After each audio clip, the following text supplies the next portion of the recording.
ጎይታ ምርኮን ቀራኔ በስመ አብ ወወልድ ወመንፈስ ቅዱስ አሐዱ አምላክ አሜን። ምኽሩኹም ሃቡኒ ሰዴ እንስሳ ምርዳ አቢኒ ርኽሰት ጠባያተይ አእሙረይ ሃሲኒ ከም ጸላይ ይብል አምላኽዩ አቢኒ ብዙሕ ለሚንዮ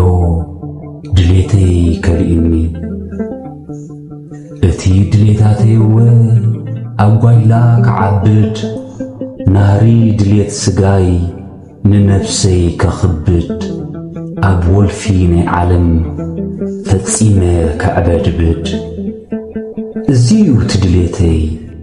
ዝተኸላእኽዎ ኣምላኽዩ ኣቢኒ ብድፍረት ዝበልክዎ ለካ ንሱስ ሓልዮትዩ ነይርዎ ድሌተይ ስለ ዘይሰምዖ ንጥፍኣተይ ኣጕዲልዎ ህዋ ኣነ ገገኛ ርሒቐ ካብ ፈጣሪ ምስ ውነይ ስለ ዘየለኹ ልቦና ከጥሪ በጃኹም ኣሕዋተይ ሃቡኒ ጽቡቕ ምኽሪ ህዋ እናነገርካና መልሲ ናይ ሕቶኻ ብንጹር እንዳፍለጥካ ንጌጋኻ ምኾርኒ ክትብለና ካብ ፈተኻ ኣነ ብወገነይ ዝብለካ ንዓኻ ከም ሰሎሞን ጥበብ ንኽወሃበካ ጾም ጸሎት ግበር ፍራሕ ንኣምላኽካ ሽዑ ክትብርትዒኻ ክባረኽ ሕይወትካ እስከ ክመኽረካ ኣነ ኣረጊት መበለት ቅድሚ ምልማንካ ስለ ጽባሕ ዕለት ንዝተበጀወልካ ናይ ትማል ውዕለት ተናሳሕ ቅረቦ ነቲ ጐይታ ጐይቶት ትእዛዛቱ ሓሉ ክትነብር ብሕይወት ብምድርን ሰማይን ክትረክብ በረኸት ዝወደይ ክትረክብ በረኸት እወ ዝወደይ ንኣምላኽ ምምራር ይገብረካ ሬሳ እንዳግረምረሙ ዝተረፉ ኣብ ሲና ስለ ዘንጸርጸሩ ንሕያዋይ ጓሳ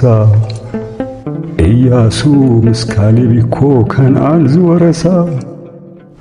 ስለዚ ዝበኣሰ ኸይመጻካ ኣይተማርር ኣመስግኖ ደኣ ብዕስፍን ድርብን ነቲ ሓያል ኣምላኽ ዘውግሕን ዝዕርብን ሓቂ ብሓቂ ኣነ ብወገነይ ከምዚ ከመኻየ ካብ ናይ ሕጂ ታሪኽ ክነግረካ ፈትየ ታሪኽ ናይ ዘመደይ ክነግረካ ሓርየ ብሓደጋ መኪና ወለዶም ዝሰኣኑ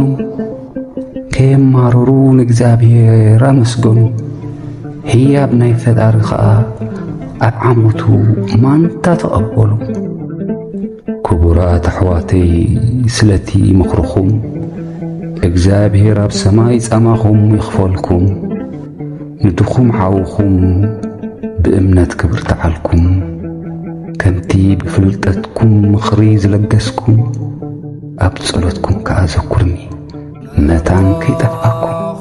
ጎይታ ምርኮን ቀራንዮ ምርኮኻይ ጎይታ ምርኮን ቀራንዮ ንልበይ ብፍቕሪ ማሪካ ካብ ሓስካ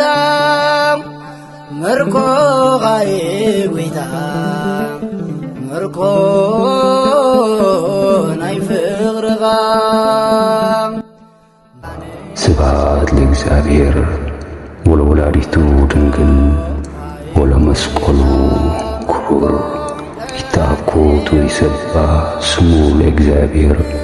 ወትሩ በኩሉ ጊዜ ወበኩሉ ሰዓት አሜን።